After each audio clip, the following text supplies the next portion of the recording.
আসসালামু আলাইকুম। চলে এলাম আরেকটি স্পিড টেস্টের ভিডিও নিয়ে। আজকের এই ভিডিওতে আমরা IQ Neo 10 এর সাথে Oppo Find X7 Ultra এই ফোনটির স্পিড টেস্ট করতে যাচ্ছি।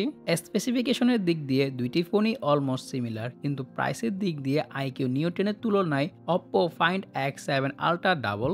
সো দেখা যাক দুইটি ফোন কিরকম পারফরম্যান্স করে।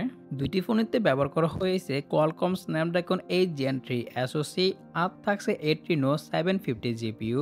IQ Neo 10 এ থাকতেছে 12 জিবি র্যাম এবং 12 জিবি ভার্চুয়াল র্যাম, আর থাকছে 256 জিবি স্টোরেজ। আর অন্যদিকে Oppo 7X Ultra তে থাকছে 16 জিবি র্যাম এবং 512 জিবি স্টোরেজ।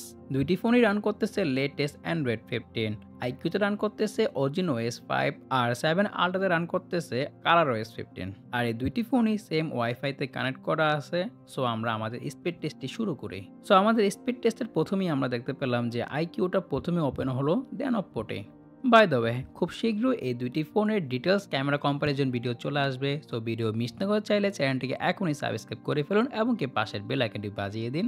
আর এই দুইটি ফোনেরই ক্যামেরা কম্পারিজনের রেজাল্ট দেখলে আপনি নিজেও সারপ্রাইজ হয়ে যাবেন। সো অবশ্যই এই ভিডিওটা মিস করবেন না। দুইটি ফোনেরই ব্যাকগ্রাউন্ডে সবগুলো অ্যাপ আমি ডিলিট করে দিলাম। আর এখন আমরা কিছু অ্যাপ ওপেনিং এবং ক্লোজিং করে দেখি।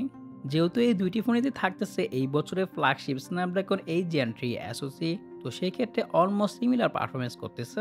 কিছু ক্ষেত্রে দেখা যাচ্ছে IQ কিছুটা মিলিসেকেন্ড ফাস্ট, আর কিছু ক্ষেত্রে দেখা যাচ্ছে Oppo millisecond fast. So overall বলতে গেলে 19-20 এর পার্থক্য।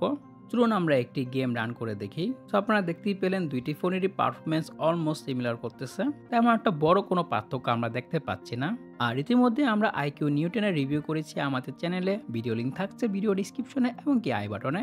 সো আপনি দেখতেই পাচ্ছেন দুইটি ফোনেরই সব ধরনের অ্যাপ ওপেনিং এবং ক্লোজিং স্পিড খুবই সিমিলার। আর খুব শীঘ্রই এই Oppo Find X7 Ultra ফুল রিভিউ চলে আসবে আমাদের চ্যানেলে।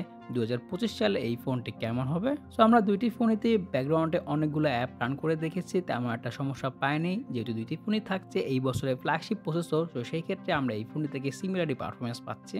সো আপনার কাছে কোন ফোনটি ফার্স্ট মনে হয়েছে তা জানাতে পারেন কমেন্টে।